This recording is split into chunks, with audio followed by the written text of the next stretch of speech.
Welcome to Rooster Radio, a broadcast dedicated to supporting and promoting local artists in the Gaston County and surrounding areas.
they're very, very fun to watch. They kind of got like the horror theme going, and everybody in that band like knows how to entertain people. You know, Nice. The theme of how like they dress is I saw the mask. Yeah.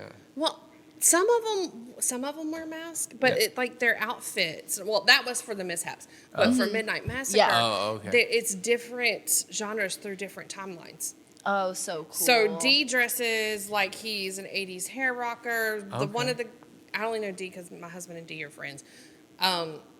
Like his name, but the one guy he dresses like in the Western shirts. One guy dresses a little gothy, and it's just Love it. That's their thing. Nice. Which just sounds like okay, that's deep. Very cool. Yeah, I've heard of them, and I've heard that like they put on one hell of a show, and that they are they were entertaining. fantastic. Yeah, I told him after they performed, I was like, anytime you guys want to play, man, let me know. They were a fun band to watch. Yeah. Do y'all talk about your wardrobes at all before shows? Paul and I do, and that's about it. Like Paul is If really the only one's like, what are you planning on wearing? And then he goes based off of me.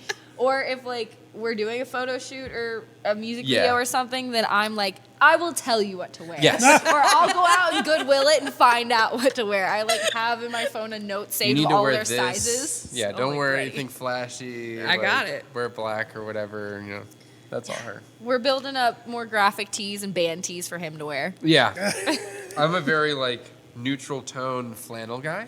Yeah. So it doesn't really match the aesthetic of all your pretty things. Wouldn't say that. You can wear Joe whatever looks you like want. he's from Idaho. Yeah, I mean, he really leans hard that into. He leans into the band Dad. Yeah. Dad. I just haven't bought New Balances yet. Yeah, that's next on the list. You look like you hike. Do I? Yeah. Wonderful. You got a whole like I don't do that northwestern, at all. Okay, northwestern vibe going. Yeah. Pacific Northwestern. He was a dad that was really big in the grunge scene. Yeah. Yeah, there it is. Yeah, Yeah. not New Balances, Chuck Taylor. Right. Yeah. Oh my God, my dad's collection of Chucks. Immediately triggered. I'm like, yeah, you're a Chuck dad. Yeah. Cool. I'll take that. Hey, they're trying to they started with dad bods, then it was the dad shoes, and now they're talking about dad core with like early 2000s rock music. I'm like, it's Dad whatever. is a whole genre now. Yeah, It I'll really embrace is, it. You know what? I am a dad. I'm a damn good dad, and I still like to have a good time. So I'll take that. Hell yeah. Right. It's a whole dad vibe. I love that it has evolved into this thing of like, oh, you just have a dad. And you know vibe. what? We're hot now. Yeah. Because the hot dudes when we were young, they shit all over their relationships, and all them women, they figured out we're actually the sexy ones. So they're like, oh, there you go. And that's why it's come back around. And dad So you're vibe saying is a somebody thing. needs, instead of Stacy's mom, somebody needs to write Stacy's dad? Yes. I want to say I've heard Right. that. You got a female trademark, singer.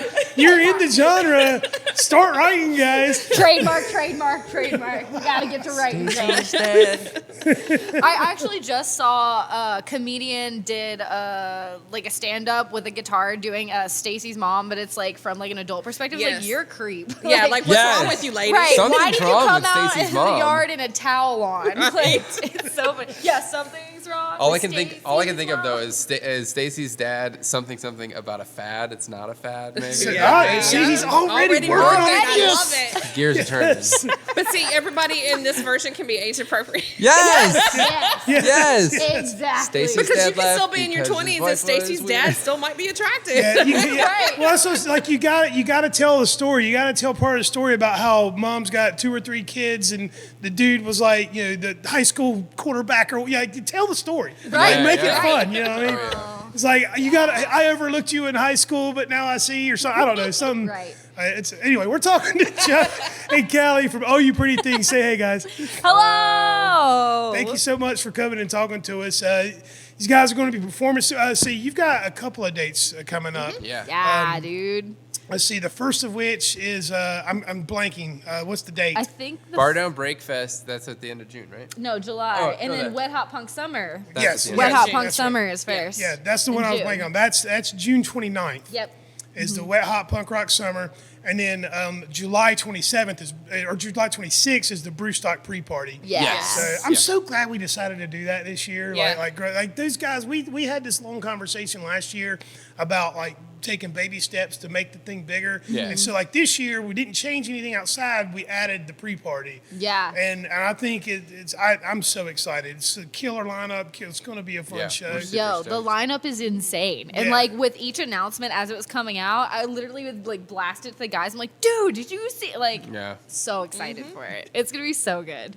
Yeah, and so Oh You Pretty Things have been gigging around. You've been here a handful of times already. Yeah. We love you guys. I mean, we'd make you a house band if we could. Right. We love you guys too. Very high energy. Callie's up there doing calisthenics while she's singing. And Joe's jumping up and down, moving around. Paul is the bass player, right? Yeah, Paul, he's got this kick thing he does. It's fun to see, and he's also very stoic on stage. Yeah. Yes, But dude. he gives you his little sultry His little look. sultry. Yeah.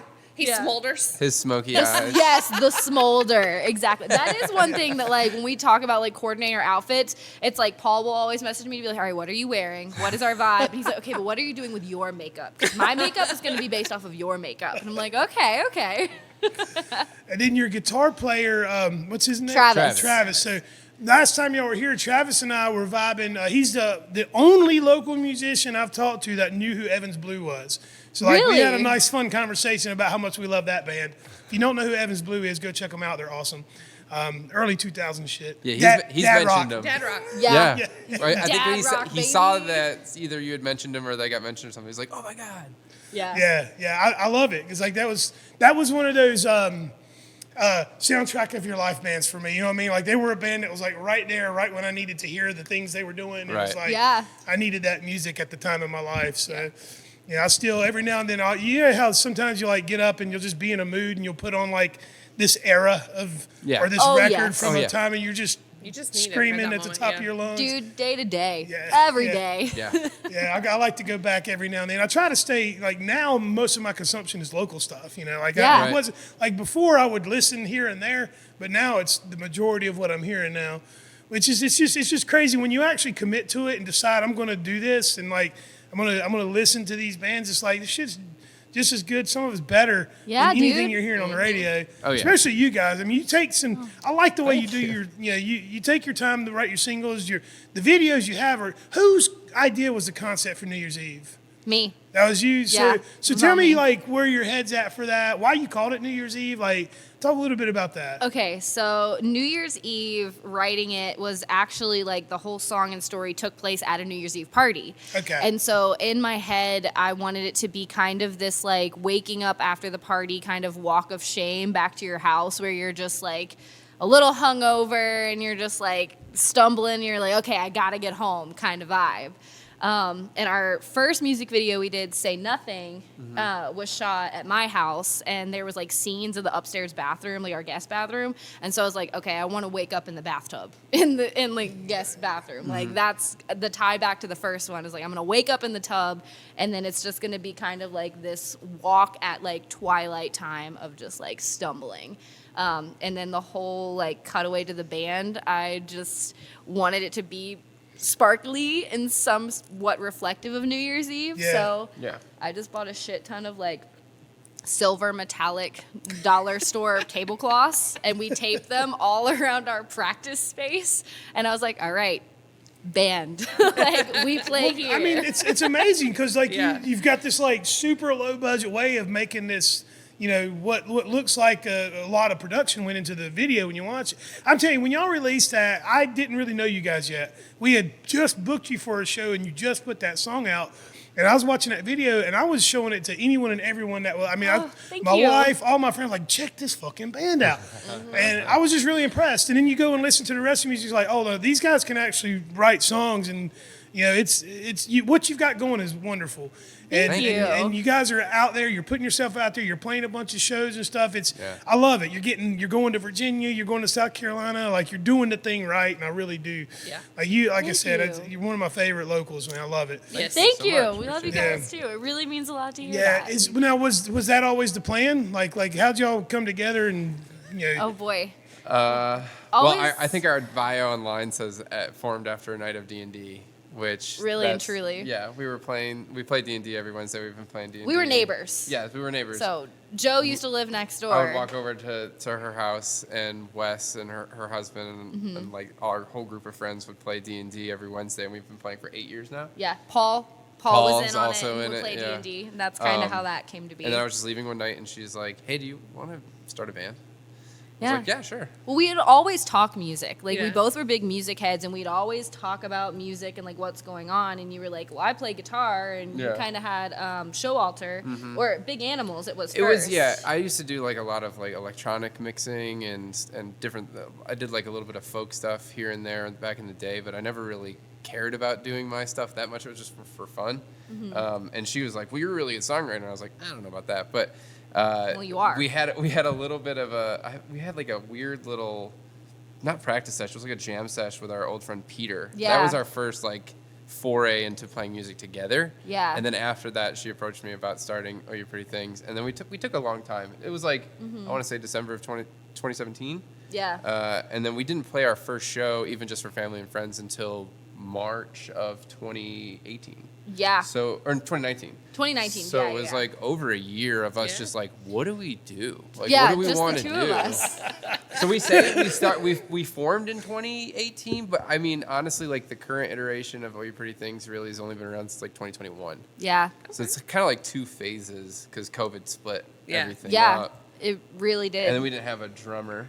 Yeah, we didn't have a drummer, and And we didn't have like a second- lead second guitarist. It was really just you and I kind of noodling around and writing, which the majority of it is just lyrics that I've compiled over years and years and years.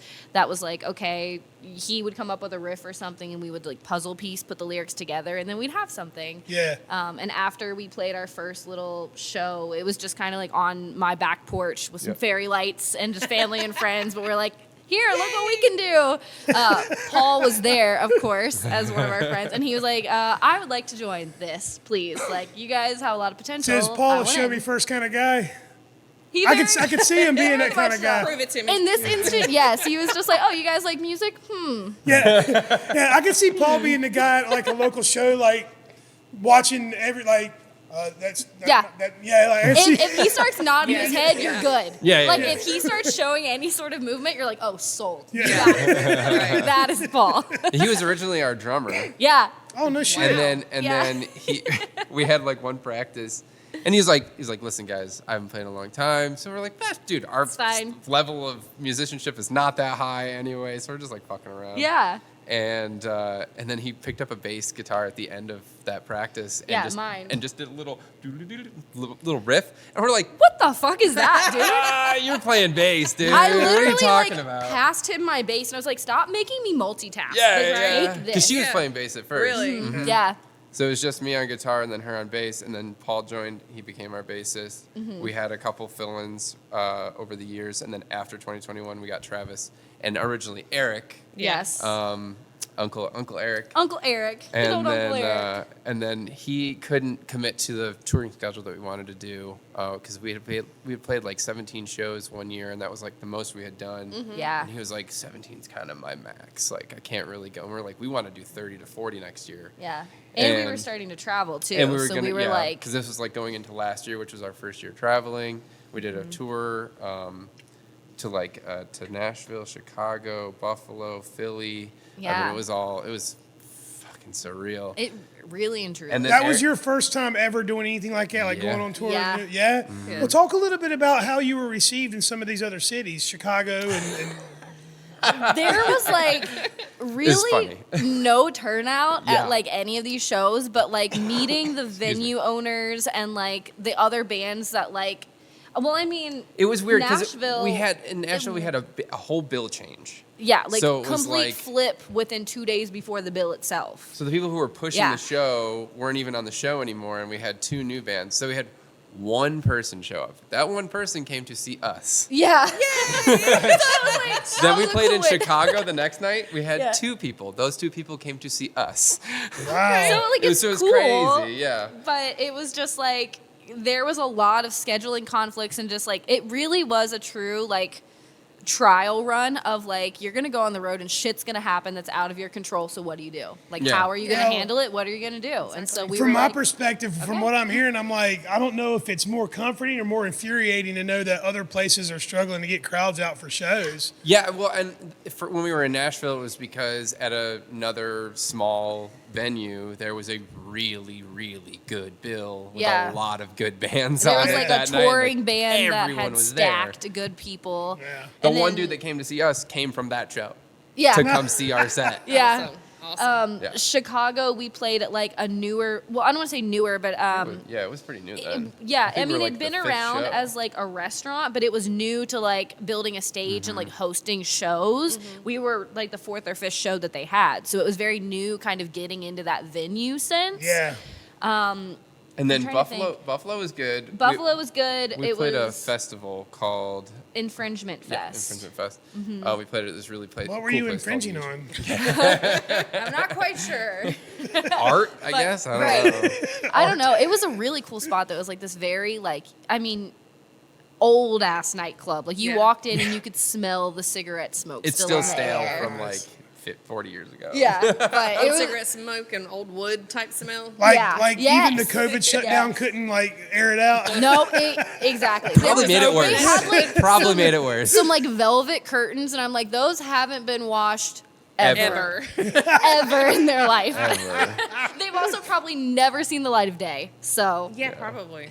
Yeah, Um, that stuff is permanently in there. but yeah, it Well, was. what's good about the experience though is you made contacts, and like the next time you're ready to go out, even if it's not the same venue, now you know at least one or two people in the town that you know you can help promote and stuff, Yeah. and that's kind of how you do it. And that was part of it. Like we didn't have huge expectations going into it. We honestly were like, it's just cool that we get to go on the road as a group of friends and play our music. And you drove like all rode together, and I'm guessing you rent a U-Haul or something? No, we Yep. just had a minivan. Yeah. Minivan? We rented a minivan. That's got to be like the most fun, right? Like, Yeah. those, like, Yeah. And it would be like a rotating, the bench seat in the back. So if you needed to take a nap, you could take a nap back Somebody there. would be and in then the there's back. the four captain's chairs. Yeah. We all like took turns driving too. So this maniac was like, Oh, yeah. I'll do the drive from Chicago to I drove his from home in Chicago Utica. to Buffalo. We played in Buffalo, then got back on the road and drove 3.5 hours to my hometown to stay with my mom because she has this really great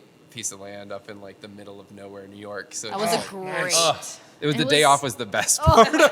All of the food, being able to just Oh, yeah. sleep. Oh my god, Oh, it was greatly needed. Halfway point. for And my adventure. stepdad took care of us, if you know what I mean. It was a nice, good day off. Yes, it was. And then we played Philly. I drove us from New York to Philly the next day. Yeah. Which that venue closed. During to our my set, understanding. Yeah. we Wait. closed the venue. Wait, We what? played so hard So- that they put on social media that they're going. It out. was like a space underneath a bunch of apartments in downtown Philly. It was called the Bread Box. Okay. And I guess over the months or however long they'd been around, the tenants had just complained about the noise. Like they couldn't stifle the noise enough that it was Yeah. like, okay, end of the month, like you guys are done. Yeah, they just And renewed like their cut lease. their lease. bummer. So they got Yeah. that notification during our set. During our set, not during the show. During our Our set. set. Well, you can specifically. you can say you shut the Yeah, venue you- down. That's what we did. That's kind of how we joked. played Shut it it down. off. Yeah, no, They we were like, totally did. enough. Send that text out. But that was our best show, actually. Yeah, it had 'Cause a great I think like turnout. 35 people came out to that show. Yeah. So that was a really great spot. But that's the thing too. It's like, even like if we jump on a show on a weekday somewhere and we haven't had enough time to like really do a lot of promo for it, if we're like last minute, we look at a lot of those shows as like paid practice. Honestly, Yeah. it's practicing our stagecraft, practicing our songs, And you just know, just networking and getting to exactly. meet and support other people. play for other bands, because then Yeah. those people will tell people, like the biggest people you want to impress are the other bands. Yeah. I want fans to come to the shows, but if you're not impressing the other bands that you're playing with, you're not going to get asked to play other shows. Exactly. Yeah. They're not going to say, hey, we're going to be here. You end up on this bill. Right. Yeah, you So- want to, like we were talking about this in another conversation, you want to be undeniable, and when Yeah. you can garner the respect of the other bands, that is kind of a good feeling, you know. Right. Yeah, And- especially if it's bands you want to support too. Right. Like if Yeah. we get asked by somebody that we're into, then like even if it's last minute or we know we can't pull a big crowd for whatever reason, it's still like no, we want to go support them and Yeah. show that we're there for them as well. Like that's Exactly. huge. Yeah. Yeah. Who's the David Bowie fan? Both of us. Both of us. I would say most of the band. Yeah, most of the band, but I feel like we're kind of the ones that Yeah.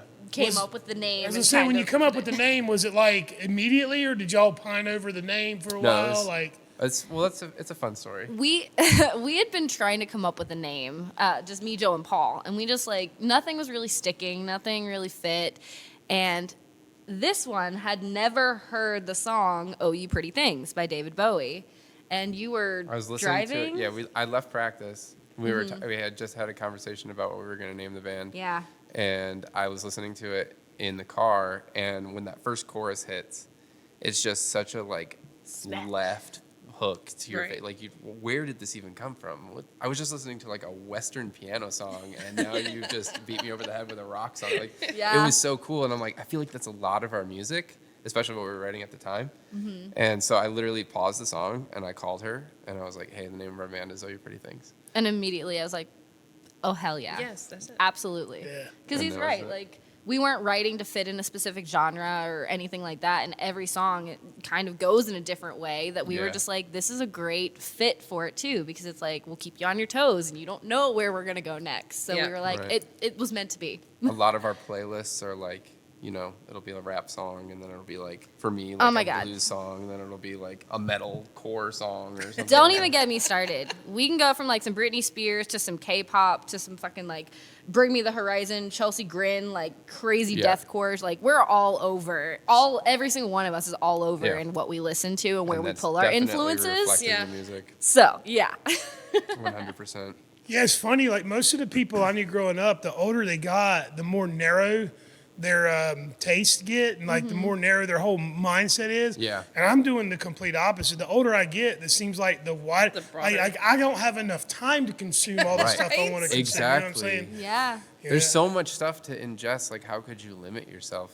What Yeah. kind of, Right. like, that doesn't even seem like a fun existence Yeah. to me. And like you were saying earlier, is like you get in the mindset or the mood to listen to a certain genre or something that takes you back.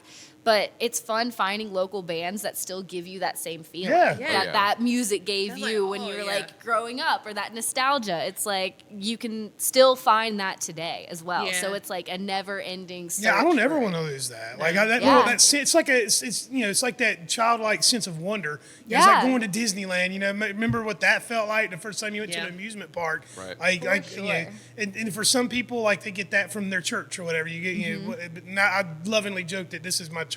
You know, it's Right. I mean, it's- honestly, Dude, music It is is. a form of worship. Same. 1000%. I'm not a religious guy. That's like the closest I feel to any kind of spiritual uplifting is just like the mood you can have on stage. Well, you Yeah. know, he created like local band lists on Spotify, and he plays them like a lot of times before shows. Yeah. So it was not last weekend, weekend before last. Y'all know Drew. Yeah.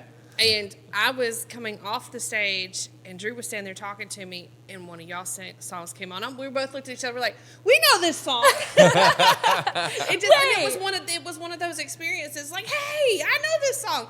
I know that he plays these lists, but it was still like a surprise. It was one of those. There was a cool Yeah. moment last week. We had a show, and there's a production team from Pennsylvania, I think, OMG Productions. Okay. It's a couple. They do photography and a bunch of promo and stuff, and they came down to support. They've been down a few times for like some bigger Awesome. stuff. Yeah.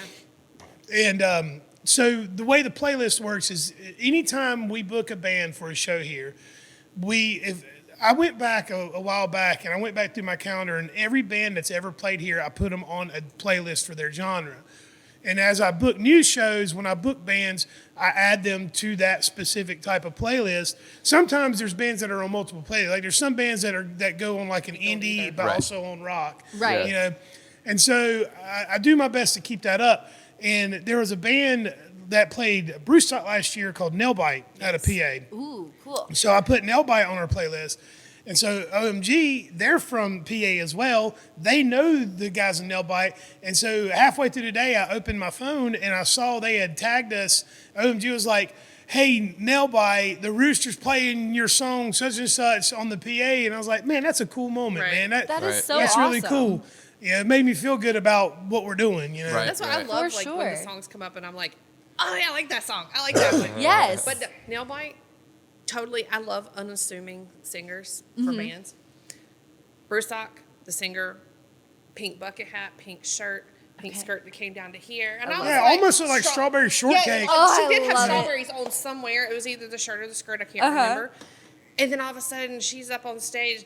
I'm like, what? I love it. I love Dude, it. I have gone down a rabbit hole lately of bands like that, Yes. like especially in the hardcore The rest scene. of the band looked I and fit love the it. part. She did not. I love that. Yes. And I was like, are you kidding me? Strawberry shortcake that's been walking around all day. Out here, yeah.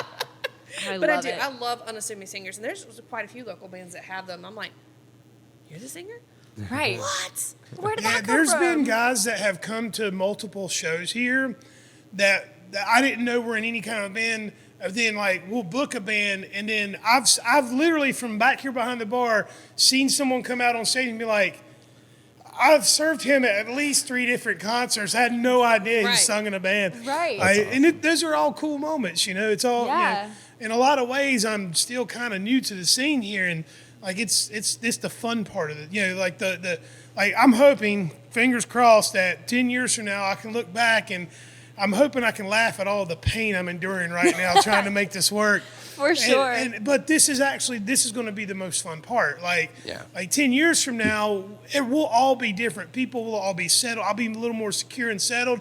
And like, you know, my hope is that it gets easier, you know, Yeah. up Of here. course, You know, yeah. but it's just like anybody that ever makes it. Like it's the struggle to get there is the most fun because when you get there, Right. it comes with a whole nother level of pressures. Right. These and are going to be the expectations. fun memories. Yes. Exactly. Exactly. Exactly. That's why with You're each, not going to remember the pain. right, with each struggle now, it's like, okay, just grit and bear it Right. because you're going to look back and laugh and be Yeah. like, man, I wish I had that now. Yeah. Have right. you? What's like? You've played a lot of shows. I mean, have you gotten an opportunity to play for like a really big crowd? We played the Underground Yeah. The at Underground the in- Fillmore. Oh no shit. in Charlotte? Yeah. Yeah. Who? What was that for? Emo Night Karaoke. So Oh, it's okay. this like national I've heard a lot touring about this, band. I mean, there's a ton of different like Okay. emo nights and everything, All right. but this one in particular is like a national touring band that you can sign up to do like emo karaoke, but you go on stage and you perform with a full band backing That is you. a really fucking good idea. Yeah. Like, Right? That's really cool. Yeah. Right? Yeah. It was so fun to watch too because I mean it really gives people the sense of like if you've always wanted to be in a band or just curious about it, like you actually get to can go go do up it. and do it. Yeah. It's crazy. They reached out to us and Home for the Day. Yeah. And Yes. they were Oh, like, yes. and they were like, you guys should come open up the show. And we were the first band. Yeah, we opened. We Opened. walked out to a crowd of like 450, 500 people. Wow.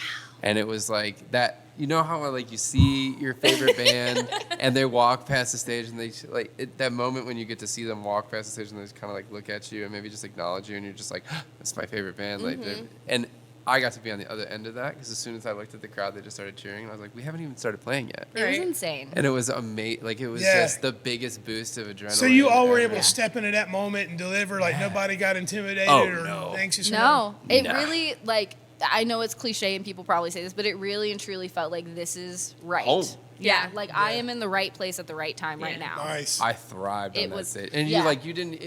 I made so many mistakes. Who cares? Nobody I would don't know. give a Nobody shit. would ever know. It No was one. Yeah, so- they That's don't the know beauty- any of our music. That's the beauty of being like an unknown, right? It's Right. like nobody knows What's if you up? fucked up. Exactly. I have that conversation most every weekend back there. The bands will come on.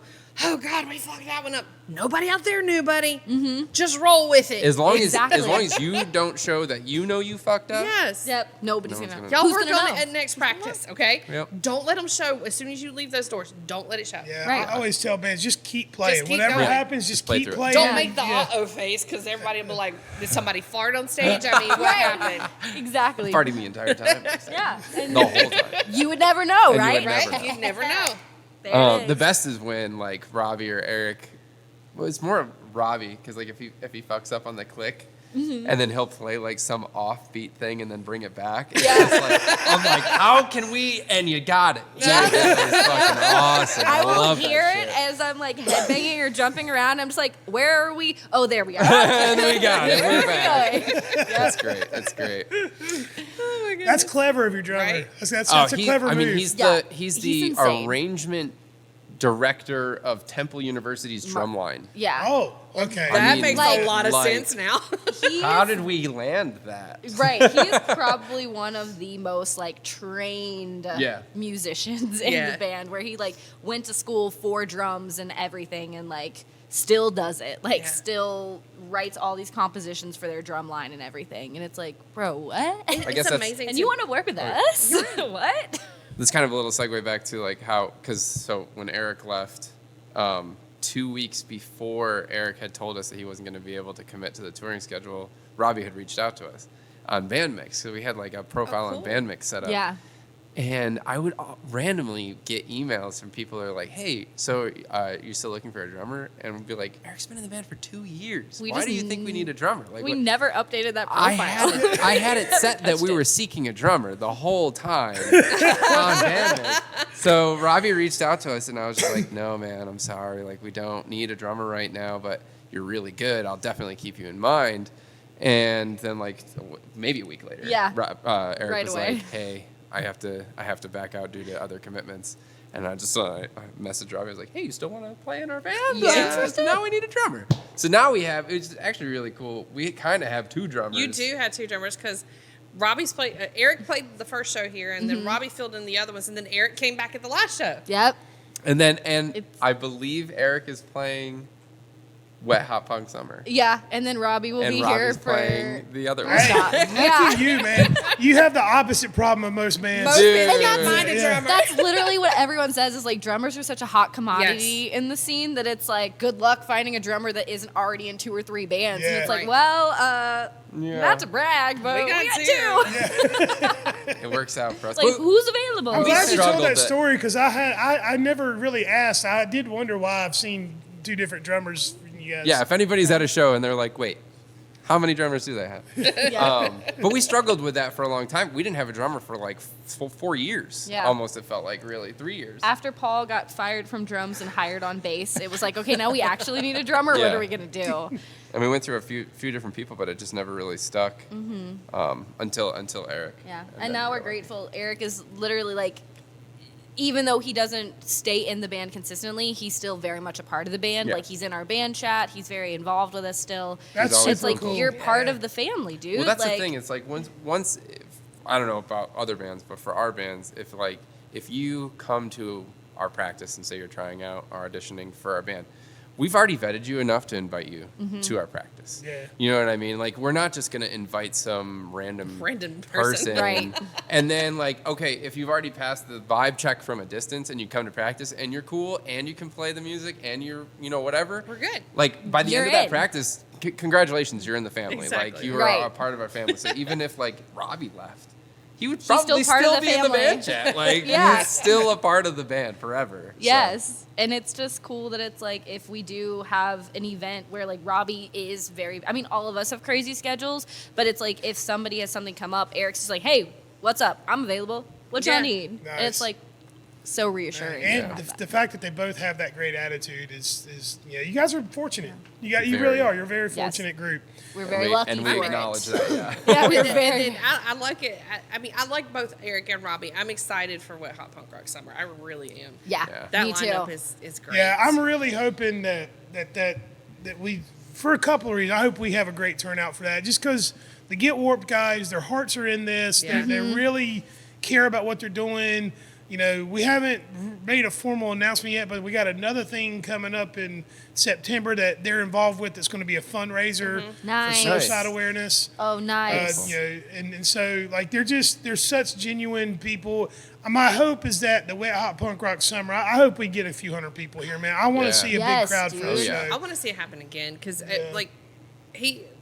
when Jay came to us and he was like, I really want to bring that Warped Tour vibe back. And Yes. I'm like, went to so many of those. Yes, I was dude. like, I would love that. Yeah. Yeah. And then I love that he asked for like our input on like, well, who do you think? Well, it's funny. You told me. So Jameson, I had him stop by to kind of go over the details of stuff because they wanted to do this thing, but they've never done it before. And I've even before I opened this place, I've been on the board of several nonprofits in this town before. Nice. And I've put together fundraiser events, live events and stuff. I've done this a lot in my lifetime. And I've learned, what works, what doesn't, on a small scale. And again, Right. I've not been involved in like these big weekend, huge festivals. Right. But I've done a lot of fundraising type shit where we've tried to get a whole bunch of people together for entertainment. Yeah. And so I told Jameson to come by here one day because he just would like randomly ask me questions here and there. And I was like, why don't you just come by the club and we'll go over all this. Right. Right. So he brings a pen and a paper and he's taking notes where we're going back and forth. I'm like, well, what are you trying to do about this? And what do you want to do about that? And I don't know, it was like a 40-minute conversation.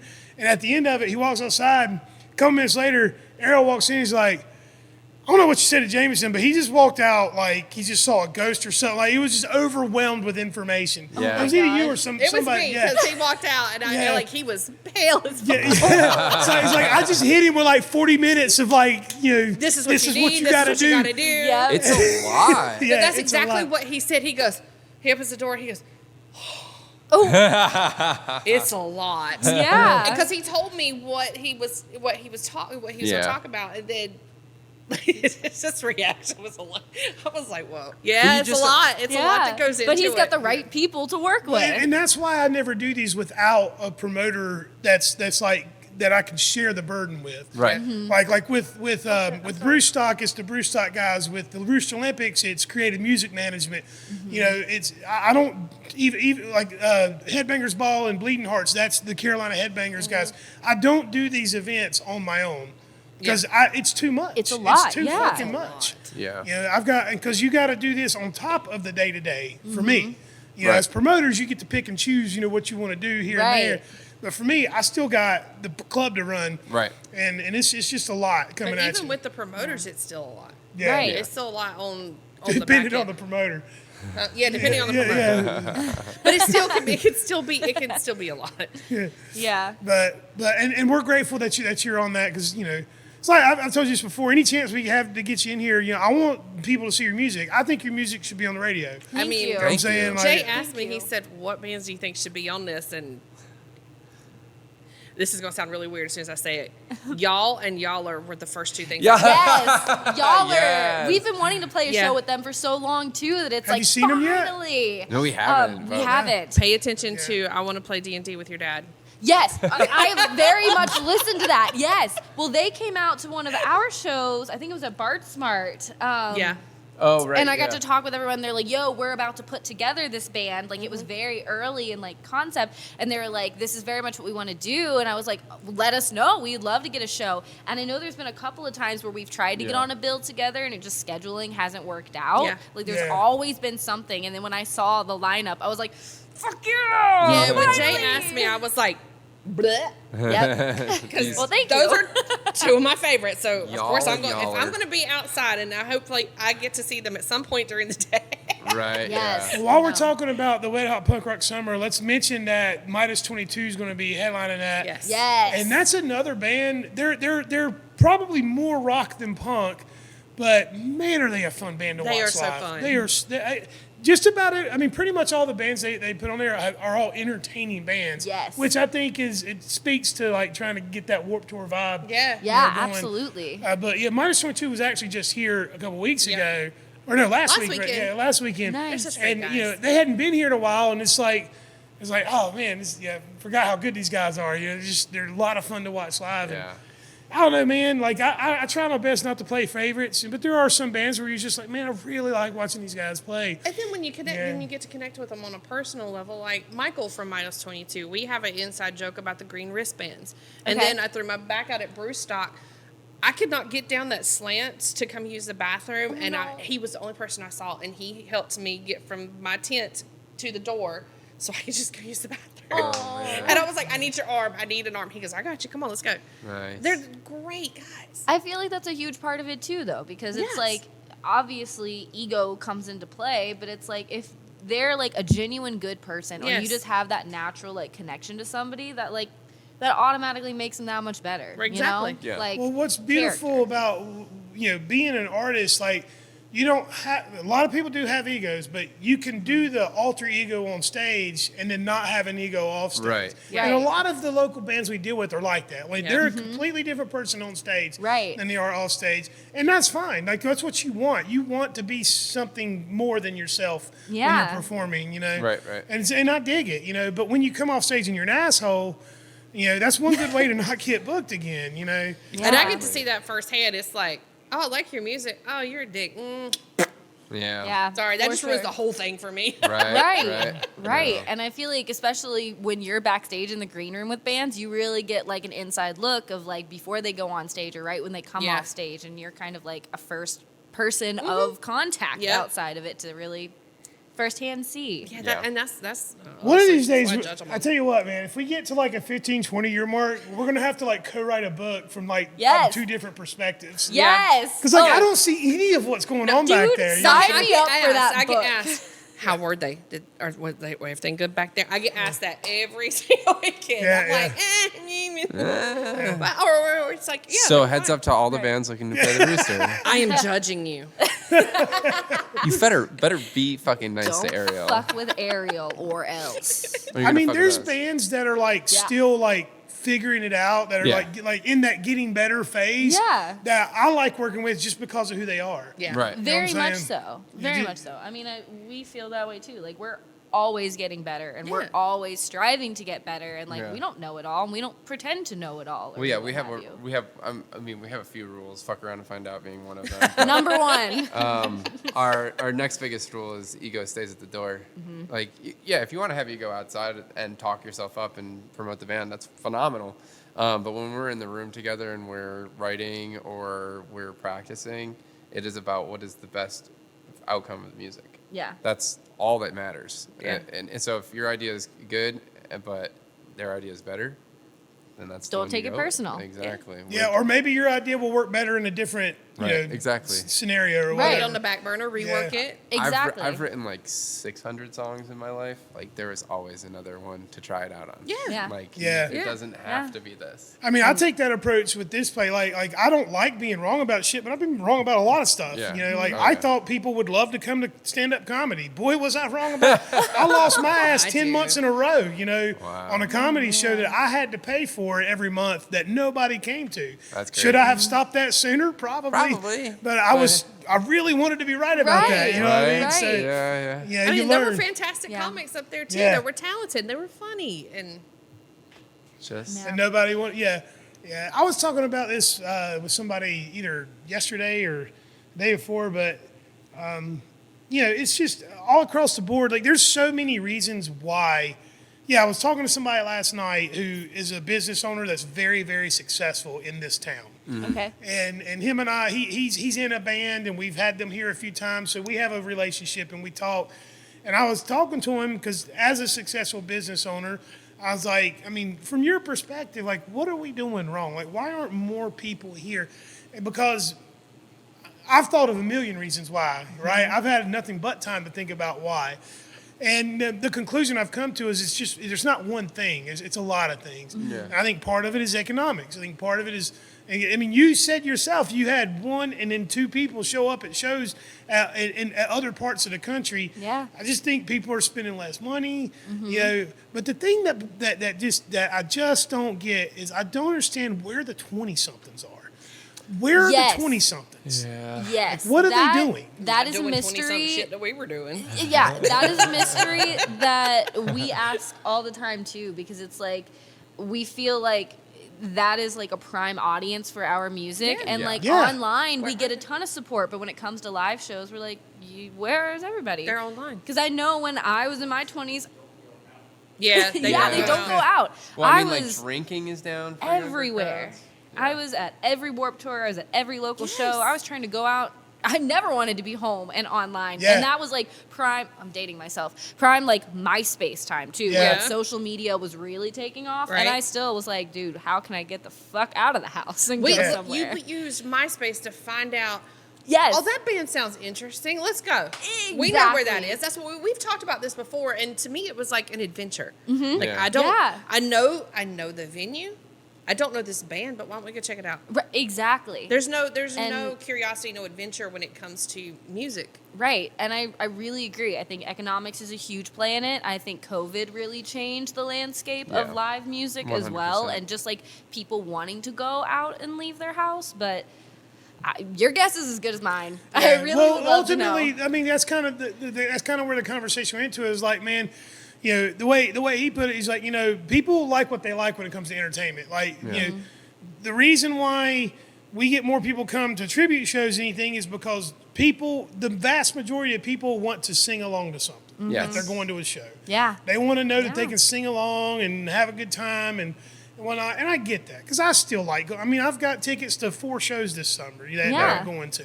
You know, I still enjoy that too, but ever since starting this, you know, becoming part of this local scene, and then realizing all the talent that's out there now I can sing along to the local originals. Yeah. But the vast majority of people they're not in that headspace. But I'm watching it happen for some people. Like there's a couple that comes to a lot of our heavier shows, and they're starting to come to more different types of shows. And the guy was talking to me last week. We were outside talking. He was like, man, we used to go to Charlotte all the time, but I was telling my wife, like, we can come right down the street. It's a cheap Uber ride. And the tickets are cheaper. The beer's cheaper. He's like, why go to Charlotte? And it's like, man, I looked at him dead in the eye and said, I need more of you. You're like, please, tell all your friends. When we realized, like, the national touring bands, the last one I honestly went to go see was 9 Inch Nails. Yes. And I paid for, that was back in early 2000s. It's been a while. So I've been to one of the national shows because I fell in love with local music. Yeah. Mm-hmm. And then also, too, it's like you're not even paying 10% of what you're going to pay for. I paid $80 a ticket back in the early 2000s for my husband and I a piece. Yeah. Dude, it's insane. I have tickets like $15 for a freaking show at a local venue. $10. Crazy. A group of my like childhood friends, we've always gone to see Green Day together because our parents grew up loving Green Day, so we did. So we have tickets to see Green Day, and it's like, I didn't think we were going to because of just how expensive it is just to get a seat. Yeah. Not even to be like general admission in the pit or anything like that. Like just to get a fucking lawn chair is like $200. And it's insane. I checked because my kid has become a fan of Weezer. Yeah. And I said that was due to me, and I checked a venue in Greenville. The nosebleeds were $84. Yeah. A seat, and I'm like, what the fuck? I don't want to start. No, sorry. We're going to start sounding like old curmudgeons. But I'm saying you can come to a local show and you're going to get good music that you can learn. It's that adventure. Yes. And you're going to get that same experience. What we're all doing is we're trying, like, we're all have the same goal. And ultimately what our goal is, we're trying to change people's minds about how they look at local art and stuff. And that's not an easy test. No one's ever been able to do it that successfully because if they had, I guess... we were just talking about this. The 90s grunge era is like the last time a local scene went national. Yeah. It's probably never going to happen again. Yeah. But we can make an impact here in this area, in this region, and that's kind of what I'm trying to do. Now, before we start running on too long, I got to know whose idea was it to mash up Deftones and Britney Spears? I knew that was coming. What are you talking about? We wrote that song from scratch. No. I do not. We're not taking any sort of copyright credits. Bring it on. She's like, you can handle that. Yeah, I was like, all right, band dad, you're taking over the responsibility of that what's funny one. is it didn't hit me till you were halfway through the song. Yeah. The first time you did it, you were halfway. I was like, wait a minute. Dude, I love to see the look on people's faces because I usually preface with like, help me sing along or something like that to let them know, like, you're probably going to know this. And then Trav starts with the Deftones little cover and everyone's like, oh, okay, this is on brand. Okay. And then I start singing Britney and everyone's like, watching the faces of people, especially when I hit the chorus, they're like, what? But we knew we wanted to cover a Britney Spears song. Like, we knew for a fact. We just didn't know which one. Well, we had talked about Toxic. We had talked about Toxic, but we weren't set on anyone yet. And then Deftones is, all of us love Deftones, and it's a huge influential band in our sound. Yeah. So we weren't set on doing a Deftones cover per se, but we, love to work one in. And you came across it, yeah? So there's a video on YouTube of this mashup. and I just somehow stumbled across it and listened to it, and I was like, oh my God, this is amazing. So I sent it to the group. I said, we're going to cover this song. And we all were like, yes, and right away. Everybody was like 1,000%. Right. And I think the only thing that's different is we trimmed the ending just a little bit to give it a little bit faster of a flow. We cut out another part in the middle too, because it was originally like a 6 minute, 5 or 6 minute I think cover. you should. I think you should go for the longer version, and in the middle of the song, you should cut into the Deftones chorus. We had talked about that too. I think that would be dope as fuck. That would. So we Yeah. kind of that's kind of like what we wanted. So we ended up kind of settling for that at the end, where Travis and I will scream, "I watched you change." So that way it does still bring a little bit of that back in. Yeah. And then that is one of my favorite parts to perform, because like I scream that part. Like I go in like such a guttural voice on that. Like that's not natural, but it will come out at that moment in that song. Yeah. And then I was like, when we were in practice, we were talking, because in the mashup, the guy just randomly puts like this aria singer doing the high notes that I sing during. And I remember I don't even remember, it was like, yeah, I'm not going to be able to do that. And I was like, I got it. When I realized that was you the first time you played, I was like, what? Okay. We had prepped to do this cover when we were going on that tour, and I was like, I can do this, but doing this in the set every night for like 7 nights in a row, I was like, dude, that's gonna shoot my voice to be like belting that along with the rest of it. And he was like, I got you. And I was like, I'm not surprised, because I know you have a high range. But then the first time we practiced it, and I was like backed away from the mic, and he's like, ah! I was like, okay, Joe. And he just fucking I looked at kills you, it. and you're just like sitting. I'm like, Wait a second. Who's making that who's sound? doing that? Yeah. It was super cool, man. Right. I mean, like, it was such a cool moment for me because like, you said the sing along thing, and I recognized Brittany before I did Deftones. Shame on me. Yeah, it's like, because like, you got halfway through it, and I was like, wait a minute, that's the fucking It did. Deftones he's playing. And I was like, holy, and then my wife was there at night, and I grabbed Chris. I was like, do you know? She's like, yes.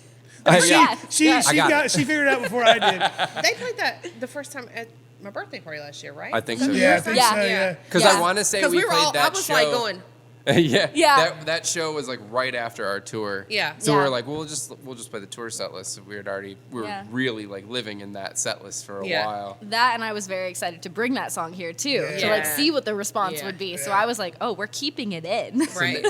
So now it's the back pocket song. So Yeah. if It's a people are good like, back pocket hey, song. can you do an encore? It's like, It's yeah, the sure. We encore got this song. fun little song. Yeah. You might like And it. like you said, people want to sing along. Yeah. Exactly. Yeah. Exactly. And it leaves a hell of an impression too. Yeah. If that's the encore song, and they're like, "Fuck." Right. Wait a right. second.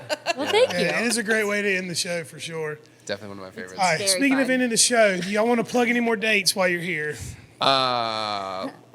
Yes, you said this is going to come out before the This'll be- 15th of June, right?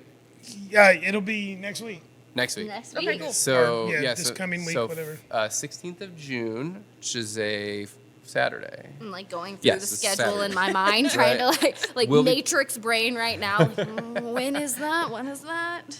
Hey, overlay the complex math. Yeah.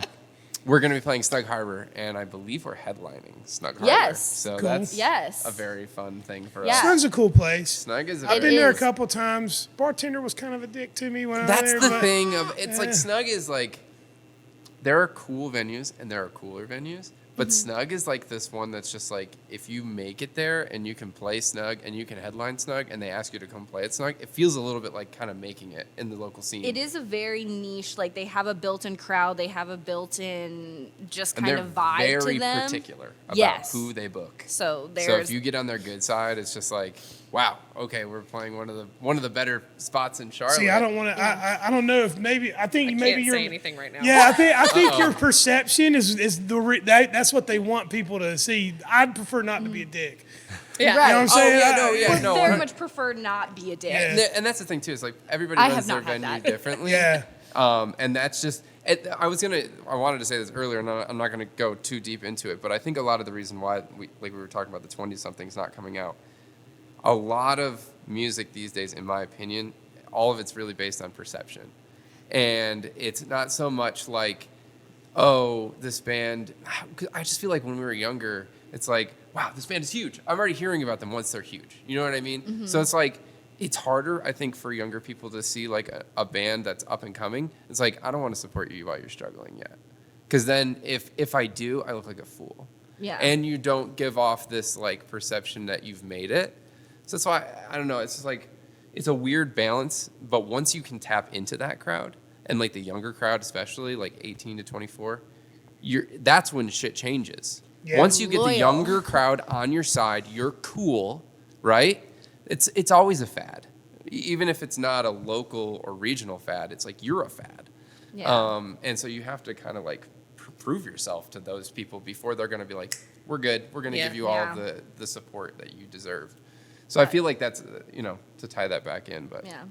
But regardless, we have Snug with Momophobia and Physical Digital and Pink Skull Garden. Yep. Which is just a crazy bill that we're looking forward to. And then Wet Hot Punk Summer, baby, which I'm so excited for. I'm very excited. And then And then Brewstock. Brewstock. That's really what we've got rocking right Right now. on. We wanted to get on that for the You last can get tickets years. to the Wet Yes. Hot Punk Rock Summer on our website on the events tab. It's theroostergastonia.com/events. The Brewstock pre-party tickets you can get on the Brewstock website. Just Google Brewstock Music Fest. And then you can find Oh You Pretty Things on everything, really. Everything. Yeah, you guys, it's All of it. OYPT. Most everything is OYPT music. Yep. Music, yeah. Yeah. So check them out. If you haven't already heard of them, go listen to them on wherever you stream and then come see them live here at the Rooster. Thank you so much, Yes. guys, for doing this. Thanks I for really having us. appreciate Of it. course. Thank you for having us. Peace and love.